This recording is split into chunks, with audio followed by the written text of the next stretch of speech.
네, 안녕하세요. 리치면 만들기 생방송을 진행하는 이몽록입니다. 반갑습니다.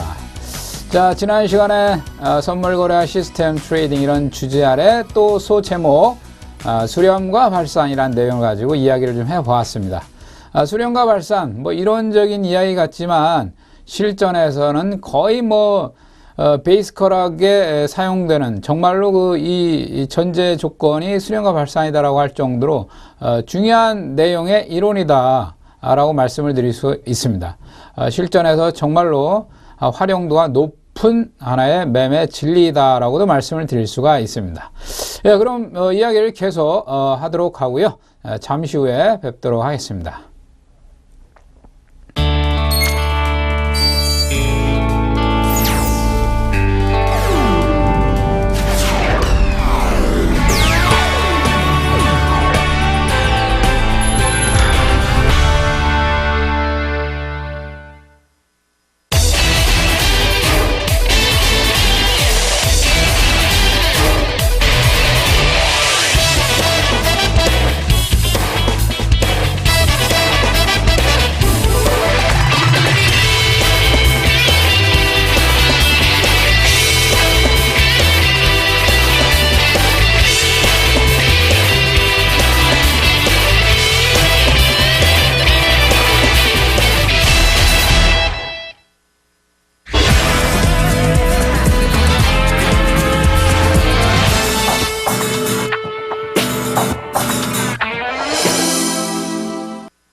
예, 수렴과 발산, 지난 시간에 오늘도 이어지는 부분 내용들을 점검을 하면서 다시 한번 말씀을 드리겠는데요. 거기에 따르는 지표, 이동평균선과 MACD를 지난번에 목차 순으로 잠깐 이야기를 말씀드렸습니다. 그 내용을 이제 살펴보도록 하겠습니다. 이동평균선 매우 중요합니다. 간단한 것 같으면서도 쉬운 것 같으면서도 또 너무 평이하기 때문에 소홀하기 쉽습니다만은 모든 지표의 근간은 이동평균선이다라고 말씀을 드릴 수가 있습니다. 이동평균선은 값의 논리에 의해서 하나의 평균값의 어떤 이어놓은 선이죠. 그거 하나만 가지고도 사실 매매가 가능합니다. 이동평균선 하나만 가지고도 가능한데 물론 거기에 따른 이제 휩소, 속임수 구간이라든지 이런 구간 때문에 그런 구간에서 손실을 당하는 그런 아픈 경험은 있습니다. 그런 아픈 경험과 학습 때문에 이제 소홀히 해줄 수가 있는 건데요. 가만히 생각해 보십시오. 이동평균선이라고 하는 것은 하나의 가격의 업트렌드냐 다운트렌드를 그대로 거짓말 없이 가격으로서 보여주는 어떠한 하나의 지표입니다. 그래서 한번 추세가 강하게 형성이 되면 이동평균선 하나만 가지고도 업트렌드를 계속 추정할 수가 있고요. 다운트렌드를 계속 추정을 할 수가 있습니다. 물론 이동평균선에 있어서 완벽한 10번 매매에서 10번 모두 성공할 수 있다. 이건 없습니다. 모든 다른 지표들도 마찬가지예요. 그 지표를 신뢰를 하고 10번 매매를 했다. 10번 다 성공적인 매매로 마감을 했다. 있을 수는 없습니다. 성공적인 매매 횟수와 실패한 매매 횟수, 그것에 대한 손익관계가 플러스로 마감이 됐느냐 아니면 마이너스로 마감이 됐느냐, 거기에 따른 이제 손익이 결과치에 대한 성공과 실패가 나오는 거죠. 물론 먹을 때는 크게 먹어야 돼요. 수익은 오픈돼서 크게 먹어야 됩니다. 손실은 닫아놓고 짧게 손실을 봐야 됩니다. 그래서 이동평균선 가지고도 정별, 역별, 추세가 한번 크게 나면 아주 크게 먹을 수가 있는 거예요. 이제 선물 거래에 있어서는 장중에 이동평균선을 기본으로 해서 본다. 사실 그렇게 이동평균선 가지고 기본으로 해서 보는 트레이더는 그렇게 많지는 않을 거라고 봅니다. 이동평균선이 있으면 그 이동평균선에 또 다른 지표가 하나 보강이 돼야 되지 않느냐. 이동평균선이 후행성의 어떤 기능을 가지고 있다면 그거보다는 조금 선행할 수 있는 지표가 없느냐, 그걸 또 이제 추구하게 되는 것이죠. 그게 바로 이제 MACD죠. MACD는 이제 태생이 이동평균선의 후행성을 조금은 보강하고자 하는 그런 의도에서 이제 만들어진 지표라고 할 수가 있습니다. 이동평균선은 말하자면 골든 크로스나 데드 크로스. 근데 골드가 나기 전에 이미 5일선이 터닝을 했거든요. 바닥에서 잡고 싶은데 또 5일선이 상승을 하다가 꺾였습니다. 고점에 와서 또 꺾였습니다. 고점에서 선물 매도를 치고 싶은데 그런 이제 후행성이 좀 있습니다. 그래서 그 후행성을 보강한 게 MACD다. Moving Average Convergence and Divergence, MACD다라고 볼 수가 있습니다. 자, 이동평균선 단순합니다. 단순하지만 그냥 넘어갈 수는 없는 문제고요. 자, 이동평균선의 기초, 기술적 분석의 베이스가 된다. 정말로 이거 근간이 되는 어떠한 지표이다라고 말씀을 드릴 수가 있습니다. 선물 거래에서 사실 분 차트를 활용한다. 1분 봉, 1분 차트, 뭐 3분 차트, 5분 차트, 심지어는 이제 30분 차트 이렇게 각 분봉을 또 가지고도 매매를 할 수가 있는데요. 이 이동평균선을 장중에 선물 거래에 활용하려면 사실 좀 어렵습니다. 분봉 차트를 가지고 활용하기는 좀 어렵다라고 봐요. 그래서 틱 차트를 활용하면은 그나마 이동평균선의 논리를 확률 높게 적용시킬 수 있다라고 봅니다. 제가 사용하는 지표는 사실 틱 차트를 근간으로 해서 제가 사용을 하고 있는데요. 틱 차트도 이제 문제점은 뭐냐? 거래량이 많을 때와 거래량이 적을 때, 거기에 이제 차이점이 난 거예요. 지표에 대한 어떤 그 신호 관계가 또 차이점이 나는 거죠. 그래서 선물 거래가 오늘 같은 경우 뭐 10만 주를 넘는다, 10만 주가 안 된다. 최근에 이제 10만 주, 일일 거래량이 10만 계약이 안 되는 경우가 좀 있습니다. 예전에 이제 거래량이 많이 터질 때는 30만 계약 이상으로 진행이 되는데요. 거래량이 많이 터지는 그런 장중 날일수록 이동평균선은 사실 활용도가 아주 좋아요. 특히 틱 차트 같은 경우를 활용을 하면 이동평균선의 골드 이후의 추세, 데드 이후의 추세, 이것만 추종을 해도 사실 선물 거래에서는 활용을 할 수가 있습니다. 근데 만약에 1분봉 차트나 2분봉, 3분봉, 뭐 5분봉 분 차트를 활용하게 되면 문제점이 뭐냐면 봉 하나에 모든 게 끝날 수가 있어요.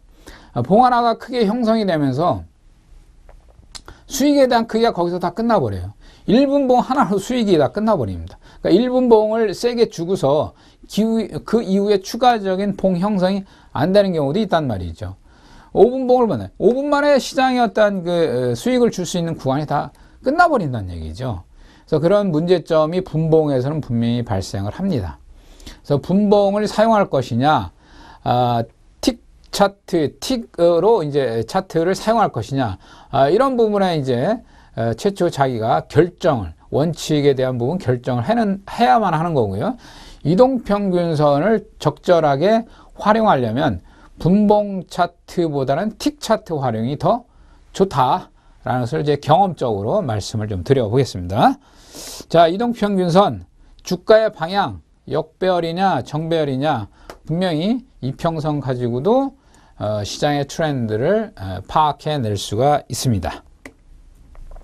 자, 우리가 뭐 주식 투자하시다 보면 5일선, 20선 뭐 단기 추세 파악, 60선 수급, 120선 뭐 대세, 경기가 좋다, 나쁘다, 경기가 좋으면 자 120선 우상향이다, 경기가 나쁘면 뭐 역배열 상태다. 뭐 이렇게 이제 우리가 개념적으로 5일선, 20, 60, 120선 이렇게 나누어지는데, 사실 5일선이면 이제 일봉상으로 치면 일주일 단위죠. 21선 같으면 이제 한 달 단위, 영업거래일로 이제 한 달을 말씀을 드리는 거죠. 61선이면 이제 분기, 120선이면 상반기, 하반기. 사실 이런 그 단위별다가 일수별다 이렇게 쪼개놓은 것은 사실 하나의 기준을 잡기 위한 거예요. 뭐 5일선, 20선이 맞다 틀리다 이런 논리가 아닙니다. 5일선이 맞다, 5일선이 틀리다, 20선이 맞다 틀리다, 어떠한 그 정답을 찾기 위한 게 아니라 매매의 기준을 잡기 위한 겁니다. 그래서 최근 같은 경우 시장이 일봉상으로 보면 121평선에서 두 번 지지를 받고 지금 올라왔어요. 그죠? 그래서 선물지수 264포인트, 이 정도까지 올라와 있는데 257에서 267, 거의 뭐 10포인트 정도 이렇게 올라온 그런 흐름이 진행이 되는데 120선에서 지지를 받고 올랐습니다. 그 시장이나 그 가격 동향을, 흐름을 볼 때 120선을 깨면 나는 뭐 하방으로 보겠다. 120선을 지키면 상방으로 보겠다. 이런 그 매매의 기준을 정하는 거죠. 120선. 20선도 마찬가지예요. 20선은 영업거래일수 한 달을 이제 주로 말하는데 21선에서도 가격 동향이 붕괴가 됐다. 그럼 5선과 20이 데드크로스가 향후에 진행이 될 것이다. 그래서 21선 붕괴되면 나는 하방으로 시장을 볼 것이다. 지키면은 눌림 주고 다시 또 5선과 20선의 정배열 상태가 재차 진행이 될 것이다. 그래서 하나의 기준을 잡는 선이죠. 5일선, 21선, 61선도 마찬가지입니다. 하나의 기준을 잡는 겁니다. 그래서 이런 그 이동평균선의 이런 단위별, 구간별 이러한 수치가 틀리다, 맞다, 정답을 함부로 논할 수가 없는 겁니다. 예. 각자의 트레이딩에 있어서의 하나의 매매 기준선을 잡아 나가는 것이죠. 단기적인 트레이더 5일선, 우리가 시장은 어때요? 5일선 돌파하면 대개 트레이더들은 어떤 생각을 갖습니까? 5일선 돌파했기 때문에 5일선을 지지력을 봐야 된다. 그래서 5일선 지지하는 데서 또 매수. 이런 관점에 트레이딩을 할 수가 있거든요. 그래서 5일선 터닝을 하게 되면 일반적으로 20선까지 터닝이 나오는 그런 상황이 발생을 하죠. 최근에도 5일선 터닝하면서 지금 한 7일 연속 시장이 상승하는 그런 흐름이 나왔죠. 그래서 5, 20, 60, 120은 그것이 옳다 나쁘다의 수치의 개념이 아니라 하나의 각자의 트레이딩 하는 데 있어서의 매매 기준선으로 삼는다. 이렇게 보셔야 됩니다. 자, 이평선의 개념 말씀을 드려봤고요. 그래서 이런 장점이나 단점, 물론 장점이 있고 단점이 있습니다. 이평선의 단점은 뭡니까? 약간은 좀 후행적이다라는 거고요. 자, 보십시오. 단점. 약간은 그 프라이스, 가격이라고 하는 게 조금 이제 과거의 데이터죠. 그 과거의 데이터, 5일선이라고 하면 5개의 가격을 가지고 평균한 값이죠. 그러니까 약간은 후행성이죠. 5일선이라고 하는 5개의 값이라고 하는 것은 이미 지나온 가격의 5거래일 평균 값이니까 후행성인 거죠. 그래서 이런 후행성에서는 사실 이게 시장이 횡보하면서 후행성이면 그나마 이제 괜찮아요.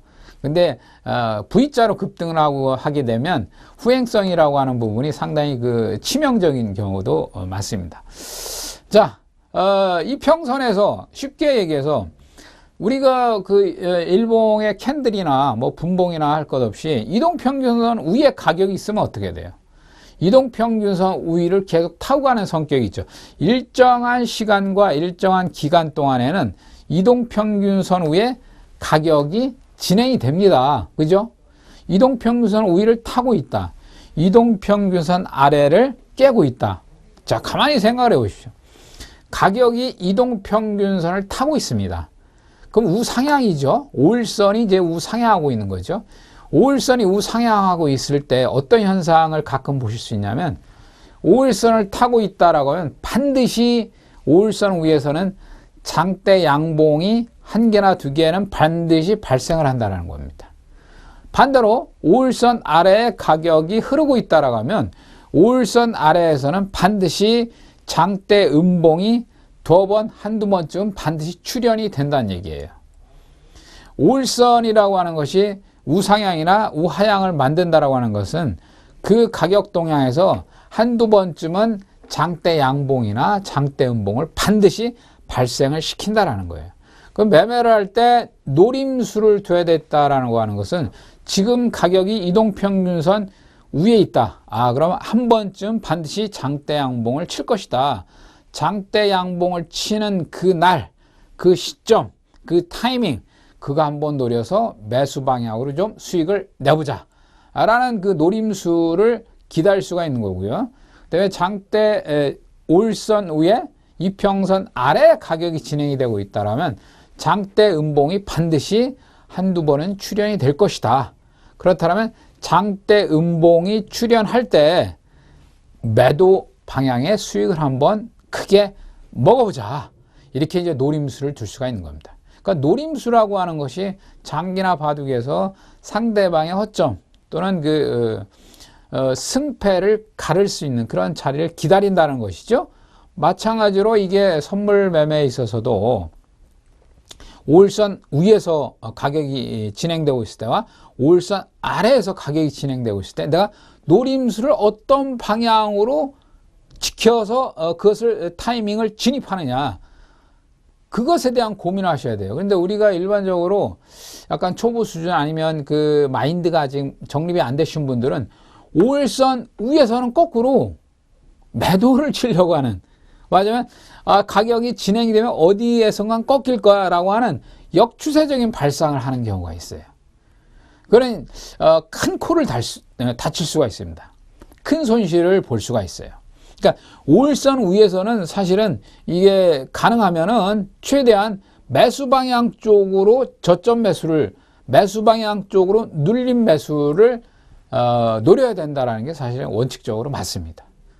마찬가지로 5일선 아래에서 가격이 진행된다라고 할 때는 마찬가지로 고점 매도, 말하자면 바운딩 되고 다시 떨어지는 그런 그 매도 관점에 대응을 하셔야 됩니다. 그런데 5일선 아래에 가격이 흐르고 있습니다. 가격이 흐르고 있을 때 시장의 일반적인 어떤 초보적인 투자자들은 자꾸 저점 매수를 노리려고 해요.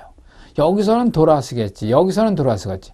한번 그 매매에 대한 그런 관념이 머리에 딱 박혀버리면 그 매도를 생각을 못해요. 계속 매수만 받아내는 그런 그 약간 우매한 매매를 할 수가 있습니다. 아마 그런 경험들 있으실 거라고 봐요. 그래서 5일선 아래에 있다, 5일선 위에 있다라고 하면 분명히 5일선 위에서는 한두 번은 장대 양봉이 출현한다. 그래야만이, 장대봉이 출현을 해야만이 5선이 우상향으로 계속 치고 가는 거예요. 그리고 장대 음봉이 한두 번 출현을 해야만이 우하향으로 5선이 내리꼽는 겁니다. 그 개념을 이해하신다고 하면 5선 위에서는 내가 매수만을 노려보자. 그럼 한 번에 큰 장대 양봉의 수익을 분명히 낼 수 있을 것이다. 5일선 아래에서는 장대 음봉이 분명히 한두 번 출현할 것이다. 그럼 내가 매도만을 한번 계속해서 노림수를 더 보자. 이러한 그 트렌드적인 마인드, 시장과 조금 함께 할 수 있는 트렌드적인 마인드가 좀 필요하다는 거죠. 자, 이동평균선이 그런 장점이 있는 거예요. 강세장에서는 분명히 이동평균선 위에 가격이 있습니다. 약세장에서는 가격이 이동평균선 아래에 있습니다. 자, 마인드를 한번 다시 정립을 해 보시기 바랍니다. 자, MACD의 원리, 이제 본격적으로 이제 MACD의 원리. 자, 이게 다 제가 말씀 중에 나온 이야기지만 이동평균선이 이제 단기 이동평균선과 장기 이동평균선이 있어요. 그죠? 우리가 늘 이제 단기가 장기를 골든 크로스, 여기 데드 크로스, 이런 그 무한 반복적인 운동을 하죠. 자, 골드가 있으면 반드시 언젠가는 데드가 나오고요. 데드가 나오면 언젠가는 반드시 골드가 나온다. 이것은 자연의 진리입니다. 봄, 여름, 가을, 겨울, 또 지구가 태양을 360을 반복해서 도는 것처럼, 또 지구가 자전을 하는 것처럼, 공전과 자전을 하죠. 그런 것처럼 이게 사실은 이게 자연의 진리예요. 그런데 문제는 뭐냐? 이동평균선이라고 하는 게 여기서 매수를 하잖아요. 골든 크로스 매수. 근데 우리 인간은 어때요? 인간의 심리는 더 싸게, 남들보다는 더 싸게, 다른 투자자들보다는 더 싸게 잡고 싶어요. 여기서 잡고 싶다라는 꿈을 꾸죠. 그죠? 자, 5선, 만약 이게 5선이라고 치고요. 20선이라고 쳤을 때 5선과 20의 이격이 가장 큰 자리. 이 자리에서 매수를 하면 5선과 20이 골드가 났을 때는 이미 수익이 나고 있어요. 그죠?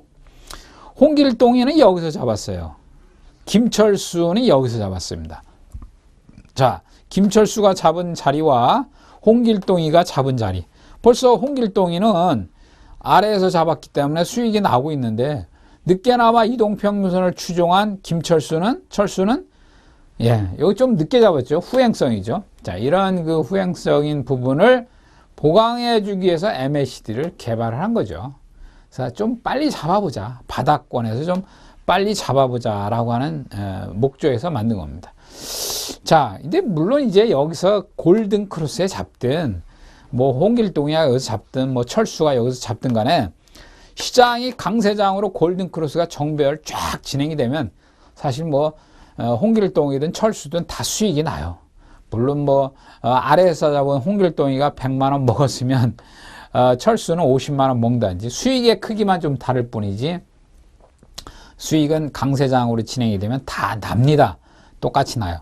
근데 문제점이 또 있습니다. 지표는 항상 문제점이 있어요. 항상 문제점이 있고 뭔가 단점이 있습니다.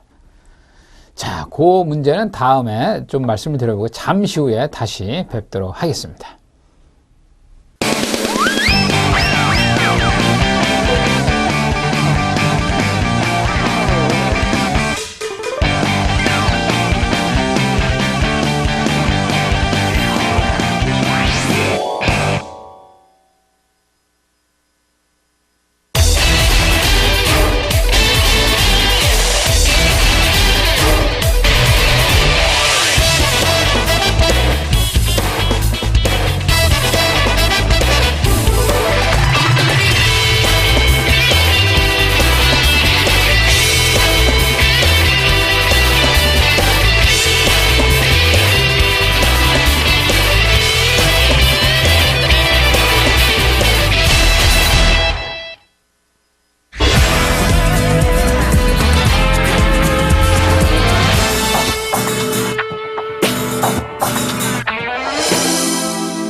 예, 방금 전에 말씀드린 홍길동이는 뭐 바닥권에서 잡고 철수는 그나마 이평선의 골드 자리에서 잡았다. 과연 누가 더 수익을 많이 낼 수 있을까? 그것도 문제가 됩니다. 바닥권에서 잡은 홍길동이가 뭐 자기가 적정치 어느 정도 먹었다 해서 이제 청산을 했습니다. 그러나 그 추세가 계속 살았어요. 자기가 청산한 자리보다도 그 100만 원이 더 이상 가는 추세가 났습니다. 그러나 골든크로스 잡은 철수는 그 추세를 또 다 먹었습니다. 결국에는 바닥권에서 잡은 홍길동보다도 수익이 더 많이 내고 청산을 했습니다. 자, 이 정배열이 된 상태에서 그 추세를 누가 끝까지 먹느냐, 이것도 참 어렵습니다. 그래서 증시 속담에 무릎에 사서 어깨에 팔아라, 그런 말도 있습니다만은 머리 끄트머리, 머리카락 끄트머리에서 청산하고 수익을 내기가 그것도 만만치가 않다라는 얘기입니다. 다만 매매 어떤 툴을 계속적으로 추세를 따라다니다 보면 크게 먹을 수 있는 구간도 나한테 기회가 찾아옵니다. 선물 같은 경우에는 폭락장이나 급등장에서는 순간적으로 스파이크 치는 경우가 많아요. 스파이크 말하자면 평소에는 뭐 0.2p 정도 아주 힘들게 0.2p 오르는 그런 장세가 있는가 하면 1포인트가 뭐 1분 만에, 2분 만에, 3분 만에 그냥 스파이크를 주는 경우가 있습니다. 그러니까 내가 추세를 추종했을 경우에 골드 이후에 나는 정배열이다.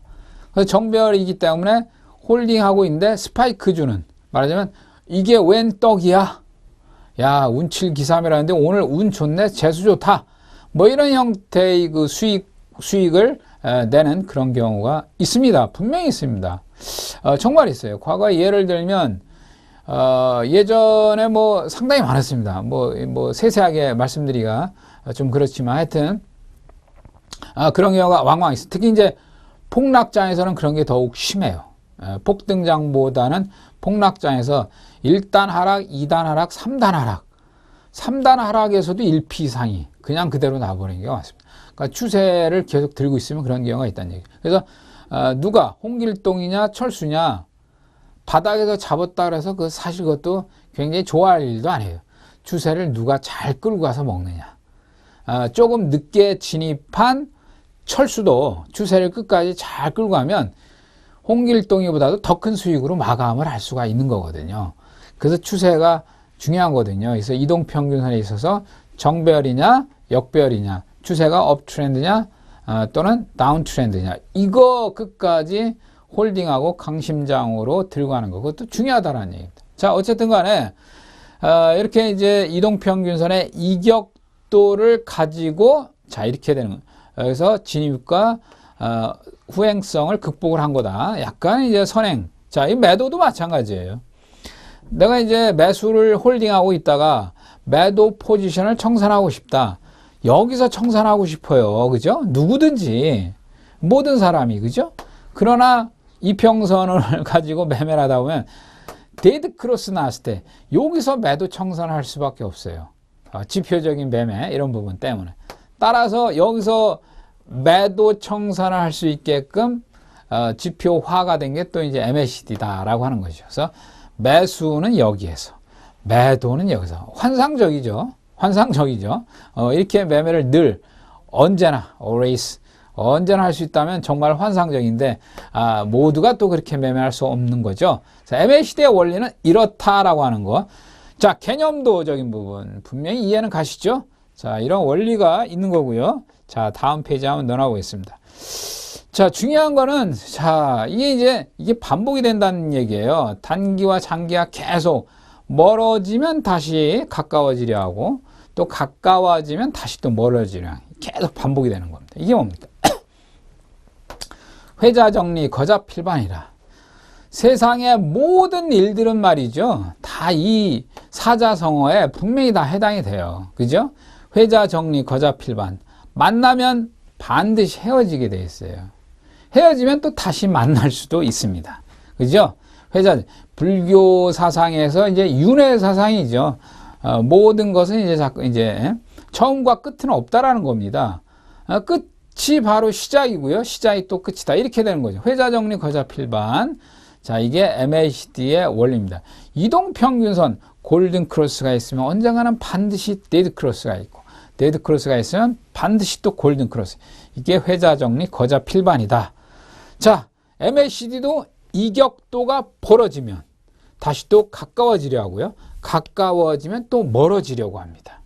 이게 바로 뭡니까? 어제 말씀드린 수렴과 발산의 논리예요. 수렴과 발산. 모아지면 또 흩어지고 흩어지면 다시 모아지고. 자, 이게 바로 MACD 원리인데 청개구리 원리입니까? 그죠? 예, 모아놓으니까 또 흩어지려고 그래요. 애들 모아놔 봐요. 다시 또 막 흩어지죠. 흩어지고 다시 또 모아놔요. 그죠? 아이들 가르치기 참 어렵습니다만. 자, 그런 논리라고 볼 수가 있고요. 자, MACD 원리 2. 자, 요 MACD는 일단 이동평균선보다는 조금 선행한다라는 거. 그래서 이동평균선의 가장 큰 문제점인 후행성을 좀 overcome, get over, 극복을 했다라는 것이죠. MACD의 원리입니다. 자, 요거 잠시 요거 한번 보시겠습니다. 예. 회자 정리 거자 필반 조금 말씀드렸죠. 이게 만해 한용운의 시에 이런 그 문구가 있습니다. 님은 같습니다. 사랑하는 나의 님은 같습니다. 중간 생략하고요. 여기서 우리는 만날 때 떠날 것을 염려하는 것처럼 떠날 때는 다시 만날 것을 믿습니다. 그죠?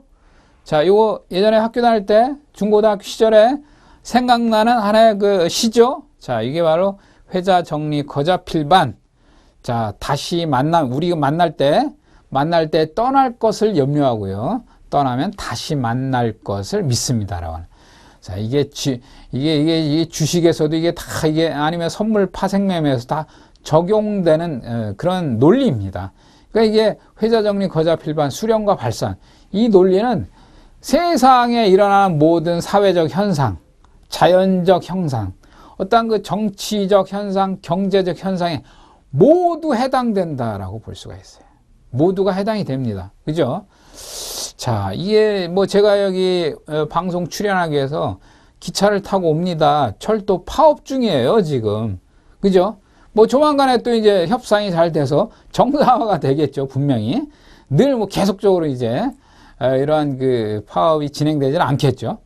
정상화가 또 됩니다. 정상화 됐다가 일정 기간 또 세월이 지나고 하면 또 파업합니다. 또 파업했다가 또 정상화되고. 인간 세상의 그 사회적 현상도 똑같아요. 회자 정리 거자 필반 이 논리하고 동일합니다. 만나면 헤어지고 헤어지면 또 만나고. 늘 그렇습니다. 자, 이 문구를 한번 잘 생각해 보시면 이 파생 매매라든지 선물 매매, 주식 매매에 있어서 좀 자연의 이치적인 그런 이해를 할 수가 있을 거다라고 봅니다. 자, 필연적입니다. 만나면 헤어지고 헤어지면 반드시 만난다라는 거. 그 내용을 좀 생각해 보시고요. 자, 이게 이제 우리가 조금 이제 학문적으로 이제 유식한 말로다가 이게 바로 다이버전스다, 컨버전스다 이거예요. 그래서 제가 이 강의 첫 페이지에서 수렴과 발산, 수렴과 확장인데 발산이란 뜻 동일합니다. 그래서 수렴과 발산에 대해서 공부를 해보자라고 한 게 바로 이 내용입니다. 상호관계, 단기평과 장기평의 아주 그 핵심적인 핵심적인 특징이 바로 수렴하고 발산하고, 수렴하고 발산하고 이겁니다. 하나의 큰 집단이 있어요. 100명이 모여서 하나의 큰 집단을 만듭니다. 자, 100명이라는 사람이 모였어요. 100명이라는 사람이 생각이 동일하기 때문에 생각이 모아진 거예요. 하나의 수렴을 한 거예요. 근데 100명이라는 집단이 모두가 똑같은 생각을 가지고 있을까요? 그렇지는 않죠. 대집단 안에 소집단이 있습니다. 그럼 100명이라는 사람들 중에 또 파가 생깁니다. 그 중에 뭐 한 20명, 거의 한 30명. 그래서 그 대집단 내에서 새로운 또 발산을 하는 거예요. 생각이 최초에는 100명이라는 사람이 같이 어떤 특정한 생각으로 모였지만은 거기에서 또 다른 생각이 나와요. 또 다른 생각. 그러면서 100명이라는 사람이 또 분열이 납니다. 수렴, 발산. 이게 사회적 현상입니다. 이게 뭐 주식에서도 이런 선물 거래에서도 활용할 수 있는 지표적인 현상이 이렇게 있지만 사회적 현상에서도 그런 수렴과 발산의 이론이 분명히 있고 적용이 된다는 얘기죠. 자, MACD 개념. 그리고 예, 이동평균선의 문제점, 타임 레그. 시간차적인 이걸 극복을 한 거다. 아까 최초에 제가 그림을 보여줬을 때 그 그림에서 홍길동이가 매수하고 싶었던 그 자리와 김철수가 매수하는 그 자리, 시간차 아닙니까? 타임 레그. 그 타임 레그를 극복한 지표가 MACD다라고 하는 것이죠. 자, 그 개념입니다. 자, 그럼 MACD 공식이 있어요. 우리가 이제 HTS 홈 트레이딩 시스템을 보면 뭐 시스템 트레이딩에서 뭐 차트 탁 보면 이제 하단에 MACD 기술적 지표 딱 들어가면 이제 기술적 지표에 MACD 보강을 할 수가 있죠. 근데 MACD는 어떻게 나오는 거냐? 단기이동 평균에서 장기이동 평균선을 값을 빼면 돼요. 아까 최초에 이제 그림 보여드린 그 원리 그림 보이셨죠? 이격도라는 건 뭡니까? 단기와 장기의 값을 서로 차감을 하면 그 이격도의 값이 나오는 거죠. 그게 바로 MACD예요. Moving Average Convergence and Divergence. 그 값이 MACD입니다. 그러면 이 MACD의 값을 가지고 매매를 지표화하려고 하니까 이 지표라는 것은 모든 지표는 골든 크로스, 데드 크로스 이게 다 적용이 되거든요. 골드와 데드를 잡아서 매매를 해야 될 거 아닙니까? 그러니까 MACD의 값이 나왔어요. 단기의 값에서 장기의 이평값을 빼니까 MACD라고 하는 값이 나왔습니다. 그 값에 골든 크로스, 데드 크로스 활용하려다 보니까 시그널 값을 구해야 됩니다. 시그널 값. 시그널 값은 그야말로 MACD 값에 또 이동평균 값을 구한 겁니다. 그 이동평균이 모든 지표의 근간이 된다라고 하는 게 바로 여기서 나온 겁니다. MACD의 값을 구했으면 이 값을 가지고 또 이동평균의 값을 구하는 거예요.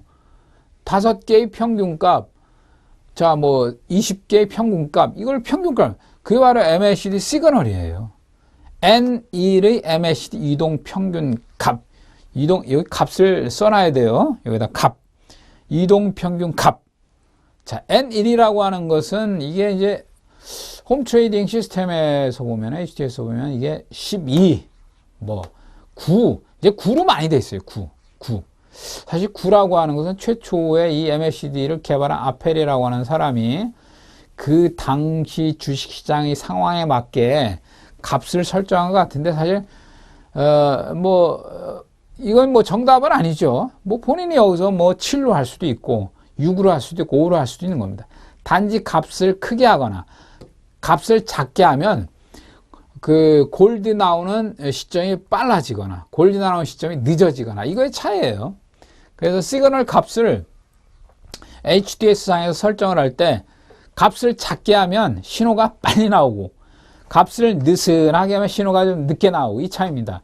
근데 이 값을 작게 하면은 신호가 빨리 나오면서도 신호 횟수가 많아지죠. 신호가 잦아지죠. 신호가 빈번해집니다.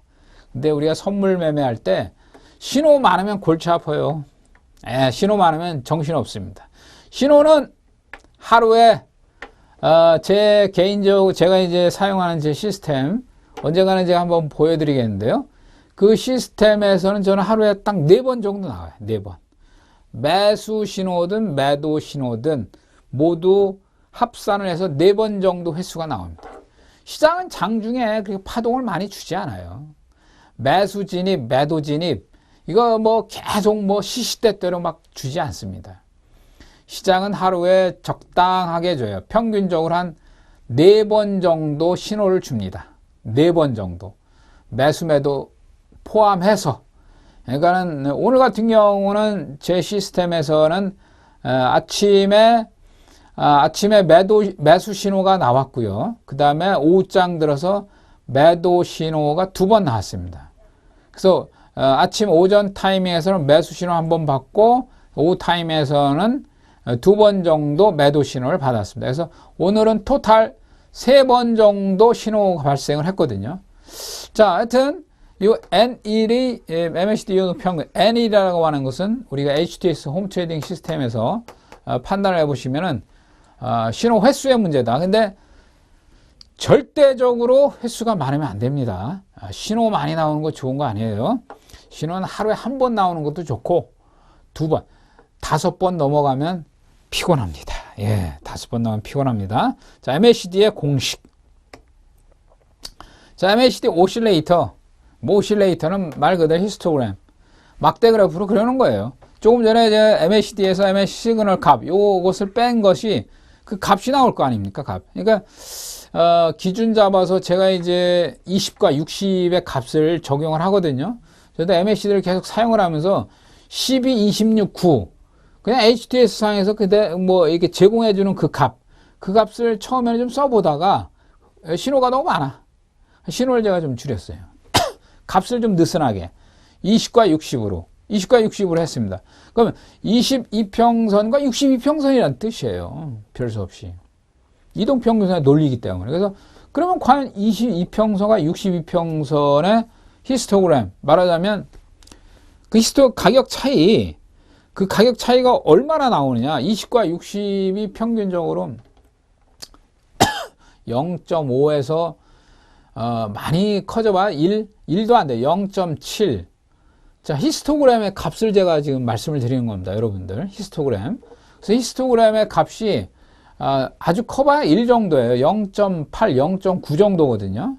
마이너스 쪽에는 마이너스 0.7, 0.8 이 정도예요. 그래서 그 히스토그램의 값의 크기에 따라서 또 바닥권이냐 천정권이냐 이걸 또 잡아내는 거죠.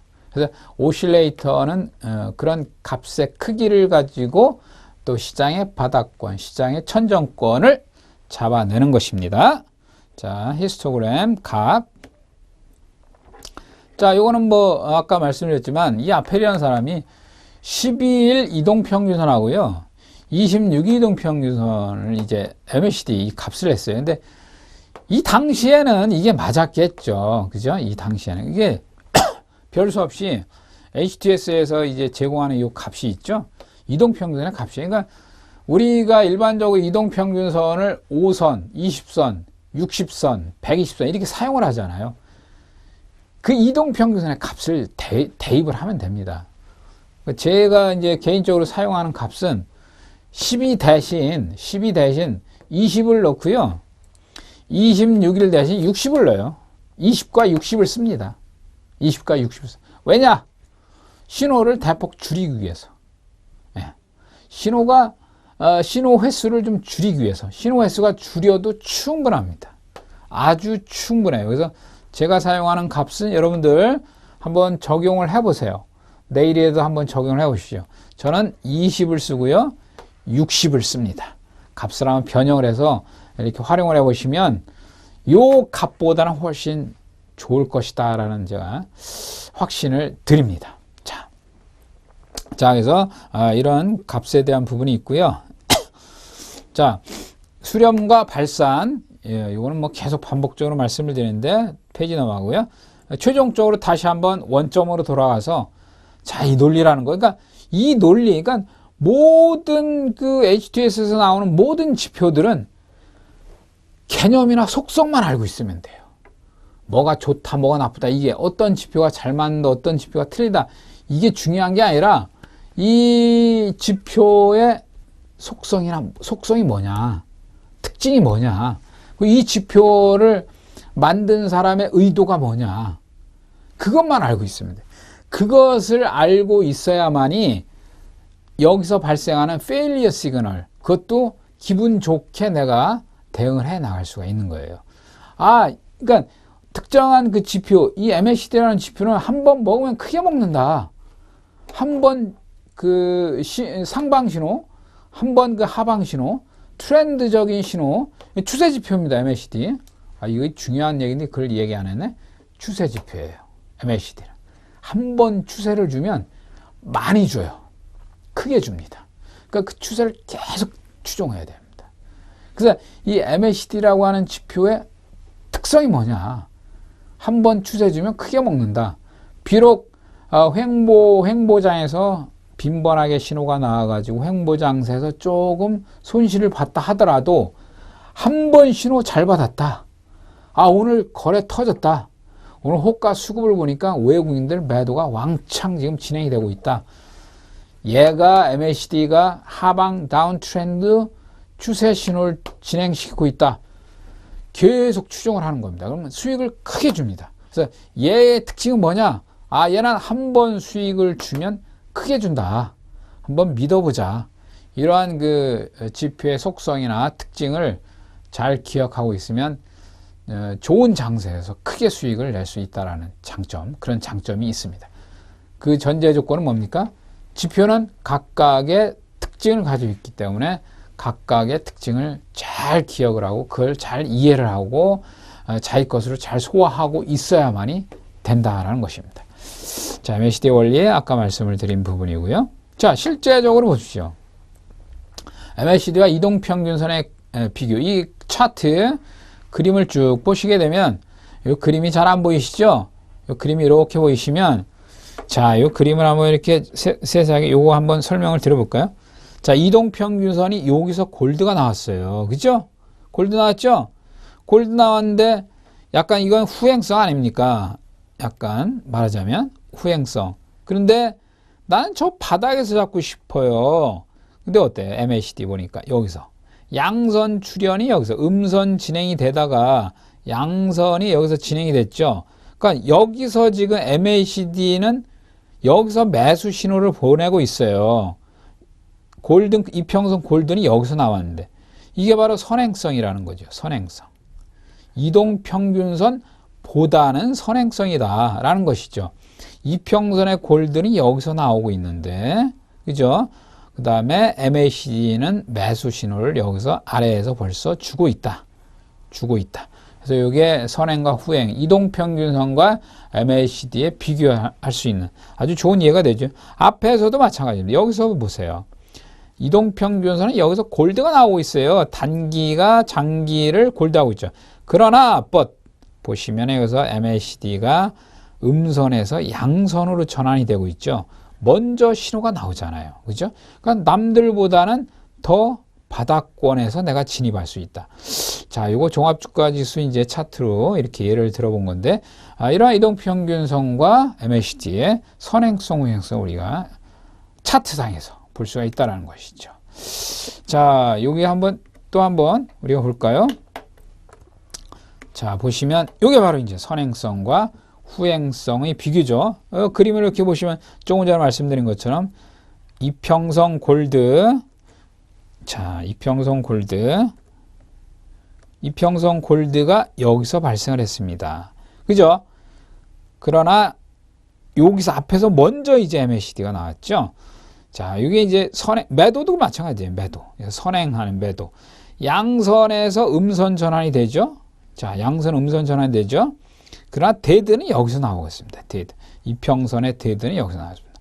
그래서 선행, 후행성, 자, 이런 그 차이점을 볼 수가 있죠.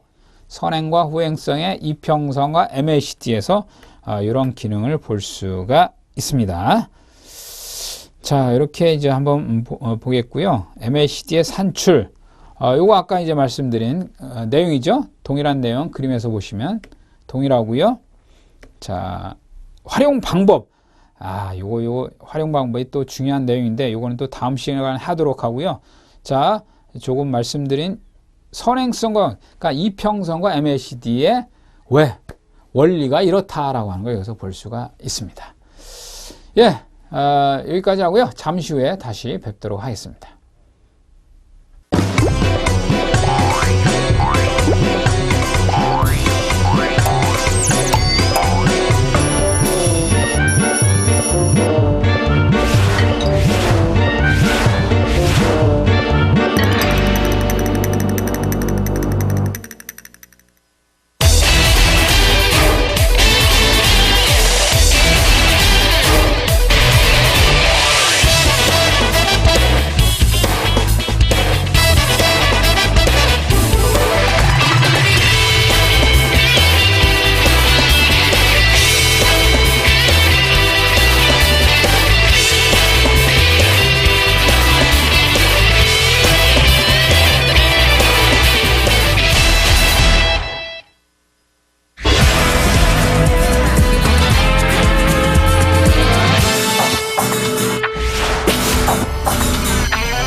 예, 2013년도도 며칠 남지 않았습니다. 또 주식시장도 며칠 남지 않았어요. 폐장일이 30일이죠.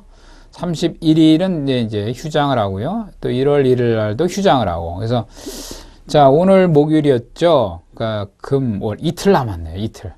자, 오늘 이제 배당을 받기 위해서는 오늘 이제 매수를 했어야만 하는 그런 장세죠. 내일 또 배당락이 발생하는 날이고요. 그래서 오늘 주식 매수를 기관이 초반에 아주 그냥 막 2천억 막 이렇게 매수했는데 지수는 오늘 전강 후약으로 좀 마감이 됐습니다. 좀 아쉬움이 있죠.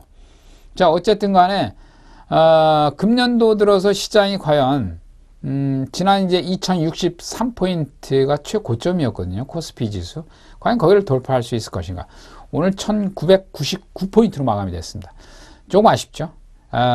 지난 2063포인트 돌파가 좀 어렵다라고 일단 보고요. 선물 지수도 그림에서 보시면 지난번에 273.50 이 자리죠.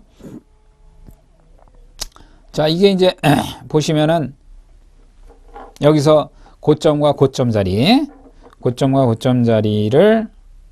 예, 보시면은 273.50 자리. 자, 지난번에 고점 자리. 자, 절명에 이제 저항선을 그을 때 말이죠. 고점 딱 두 개만 이어주면 돼요. 두 개만 이어주면 그 자리가 저항 라인이 됩니다. 돌파주면 계속 가는 거고, 그렇지 않으면 거기서 다시 되밀리는 거고요. 그래서 사실 이번 장세 여기서 254.70에서 계속 진행이 되면 저는 267까지는 갈 것이다. 여기거든요. 267 이렇게 판단을 좀 하고는 있는데, 영업거래일이 금요일, 내일, 그 다음에 월요일 이틀 남았어요. 2일 남았기 때문에 다소 시장은 일단 잘 가봐야 265지 않느냐라는 생각입니다. 물론 지난번에 5일선 터닝을 해서 5일선이 지금 우상향으로 좀 진행은 되고 있습니다만은 오늘 장 외국인들이 적극적인 매수가 좀 결여됐습니다. 그래서 이 자리까지는 좀 어렵지 않겠냐. 저는 이번 트렌드에서 연말까지는 270, 그래도 최소한 270은 좀 주지 않겠냐 했는데 좀 어렵다라고 보고요. 물론 오늘 종합주가 지수가 1999, 은하철도 999 이렇게 마감이 됐지만 2000포인트는 이게 상징적인 포인트죠. 대한민국 시장에서 2000포인트. 예, 그래서 2000포인트는 좀 상회하는 선에서 마감이 되지 않을까라는 예상을 좀 해보겠습니다. 예상은 예상일 따름입니다. 시장은 항상 대응의 영역이니까요. 시장은 대응의 영역이니까 2000포인트에 대한 것은 다만 마디 지수 마디 지수기 때문에 2000포인트는 좀 지켜주는 모습을 마감되지가 않은 보는데, 만약에 말이죠, 뭐 이틀간에 걸쳐서 뭐 그래도 시장이 한번 친다라고 하면 선물지수 267까지, 자 267포인트까지 상방 대응을 보겠습니다. 그럼 여기가 굉장히 중요한 위치입니다. 신년도 들어서 만약에 정말로 선물지수도 가보지 못한 새로운 영역을 가느냐, 말하자면 시장이 선물지수 300포인트대를 가보느냐, 거기를 가려면 270은 일단 올라서야 됩니다. 이 포인트는 올라서야만이 진짜 밟아보지 못했던 선물지수의 300포인트 영역, 여기가 좀 출발 라인이 되지 않을까라고 봅니다. 지금 저항 라인 273, 자 여기 고점, 두 개의 고점, 여기 이 지점을 분명히 돌파를 주어야 된다라는 관점입니다. 시장이 연말에 그렇게 강한 상승을 보이고 있지 못하는데, 일단 외국인들의 현물 매수세가 너무 약하기 때문에 지난 9월, 그죠? 9월, 10월 외국인의 현물 매수세가 16조 이상 강하게 들어왔는데 추가적인 실탄이 지금 없나 봐요. 추가적인 매수세가 지금 들어오지 않은 상태에서 일단 2000선 공방, 선물 지수로 치자면 265포인트 공방. 자, 이렇게 공방전으로 일단 마감이 될 것 같고, 신년도 들어서 2000포인트 이상 상회하느냐 못하느냐, 이런 부분에 대한 또 시장 예측이나 대응을 해보아야 될 것 같습니다. 예, 마지막 2일 영업거래일 남았는데요. 일단은 별다른 특징 없이 그냥 횡보성으로 2000포인트 지키는 수준, 선물지수 265포인트 수준 마감이 되지 않을까라고 예상을 좀 해보겠습니다. 네.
예, 수렴과 발산이라는 어떤 전제 아래 지표를 말씀을 드려봤는데, 이런 말씀을 드리고 싶어요. 지표를 정확하게, 분명히 명확하게 이해를 하고 있어야만이 그 지표가 성공한 신호가 나오고 실패한 신호가 나왔을 때 모두가 잘 대응을 할 수 있다는 얘기예요. 그래서 지표를 건성건성으로 이렇게 공부하시는 게 아니라요, 그냥 뭐 지표 신호가 나왔다 이게 아니라 여기서 왜 신호가 나왔고 지표의 값을 설정을 내가 왜 이 값을 설정을 했고, 그리고 이 신호가 나왔는데 나에게 수익을 주는 신호가 되었고, 이 신호가 나왔는데 나에게 손실을 주는 신호가 나왔고, 왜 수익 신호와 왜 손실 신호가 이렇게 나왔는가라는 그 특성이나 특징을 정확하고 명확하게 알고 있어야 됩니다. 그래야만이 손실이 났을 때도 사람이 자기가 흥분하지 않아요. 수익이 크게 났을 때도 흥분하지 않습니다. 이 지표는 이런 것이야. 이 지표는 이 구간에서는 나에게 손실을 줄 수밖에 없어. 넉넉한 마음으로 이해를 할 수가 있는 겁니다. 그래서 어떤 공부를 하시든 간에 그 근본적인 개념, 속성, 특징 명확하고 정확하게 이해를 하셔야 된다라는 말씀을 드리고 싶습니다. 예, 오늘 여기까지 하고요. 다음에 또 다시 말씀을 드리도록 하겠습니다. 예, 감사합니다.